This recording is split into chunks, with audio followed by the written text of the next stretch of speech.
નમસ્કાર મિત્રો।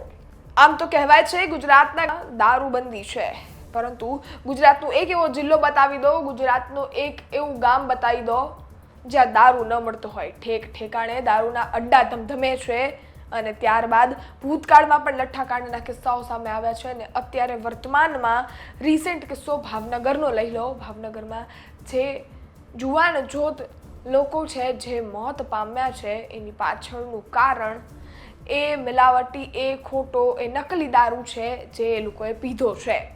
આમ તો કહેવાય છે કે ગુજરાતમાં દારૂબંધી છે, ગુજરાતમાં દારૂ મળવો, ગુજરાતમાં દારૂ પીવો એ ગુન્હો છે, પરંતુ ક્યાંક ને ક્યાંક આ બધી જ ઘટનાઓ જોઈ અને સવાલ ખાખી પર ઉઠે અને સાથે એ બધા નેતાઓ પર ઉઠે જે કાર્યક્રમોમાં જઈ મોટા મોટા બાંગા મારે અને ગુજરાતમાં, ગાંધીના ગુજરાતમાં દારૂબંધી છે, કાયદાનું ભાન કરાવતા ભાષણો આપે।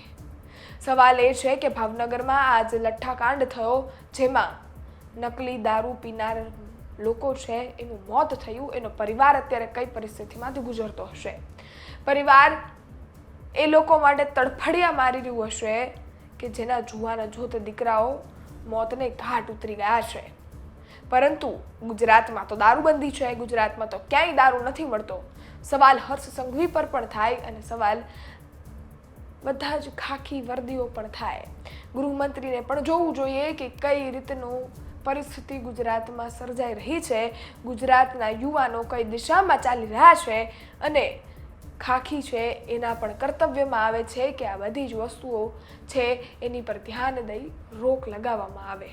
આ લઠ્ઠાકાંડ મુદ્દે વિપક્ષ તરીકે કોંગ્રેસના ધારાસભ્ય છે એ પણ મેદાને આવ્યા છે, ચીમકી ઉચ્ચારતા કહ્યું છે ધ્યાન નહીં દેવાય, આ લઠ્ઠાકાંડ બંધ નહીં થાય, દારૂ ખોટો મળતો બંધ નહીં થાય તો આવનારા ચોમાસા સત્રમાં વિધાનસભામાં વિરોધ નોંધાશે।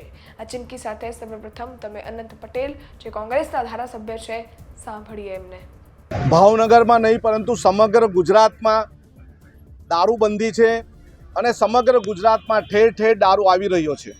લઠ્ઠાકાંડ ત્યારે જ થાય જ્યારે ડુપ્લિકેટ દારૂ પીવાથી ત્યાંના રહીશો મૃત્યુ પામ્યા, એનો જે બુટલેગર પકડાઈ ગયો, પરંતુ બુટલેગર પકડાઈ જાય અને એને જામીન મળી જાય, ફરી પાછો ધંધો કરે। ગુજરાતમાં ઓરિજિનલ દારૂ તો નહીં પરંતુ ડુપ્લિકેટ દારૂ પણ ઘુસાડાય છે। આ ત્યાંના આગેવાનોએ હર્ષ સંઘવી જે ગૃહમંત્રી છે એનું રાજીનામાની પણ માંગ કરી છે અને આવનારા દિવસમાં પણ આવા લઠ્ઠાકાંડ થાય એવી શક્યતા છે। દારૂબંધીનો પૂરેપૂરો અમલ આ ગુજરાતની સરકારે અને ગુજરાતની પોલીસે કરવો જોઈએ। આ દારૂબંધીના કડક અમલ નહીં થઈ તો તમારા લેવલથી એટલે કે વિપક્ષ ગુજરાતમાં કેવી આવનારા સમયમાં ચોમાસું સત્ર છે, અમે દારૂબંધી માટે અને કડક અમલ માટે ત્યાં વિરોધ પ્રદર્શન પણ કરીશું। હવે સાંભળ્યા કોંગ્રેસના ધારાસભ્ય અનંત પટેલને, જેમણે લઠ્ઠાકાંડ મુદ્દે વાત કરી છે અને કહ્યું છે કે ખાલી ભાવનગર નહીં ગુજરાતભરમાં દારૂના અડ્ડા ધમધમે છે। એ તમને ને મને બધાને ખબર છે કે ગુજરાતમાં દારૂ મળવો એ કેટલો સહેલો થઈ ગયો છે। ગુજરાતમાં લોકોને પીવા માટે દારૂ ખૂબ આસાનીથી મળી જાય છે અને એ બુટલેગરો જે સપ્લાય કરે છે એ એકવાર પણ નથી વિચારતા કે સારો ઓરિજિનલ દારૂ છે અથવા ખરાબ અને સાથે જે નકલી દારૂ છે। દારૂ જોવા જાય તો ખરાબ જ છે, પરંતુ ખેર આ વ્યાખ્યા એ છે કે ઝેરીલો અને ખરાબ દારૂ અને ખોટો દારૂ, નકલી દારૂ પીવો, નશો કરવો અને ઉલટીઓ કરી અને મોતને ઘાટ ઉતરવું એની કરતાં તો એકવાર કાયદાનું ભાન કરી કાયદામાં રહેવું સારું। તમારું શું માનવું છે અનંત પટેલના નિવેદન પર, અનંત પટેલની ચીમકી પર?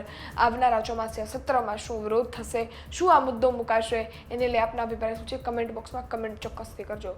ગુજરાત તકની યુટ્યુબ ચેનલ સબસ્ક્રાઇબ કરજો, ફેસબુક ઇન્સ્ટાગ્રામ પર જોઈ રહ્યા છો ફોલો કરજો। ધન્યવાદ।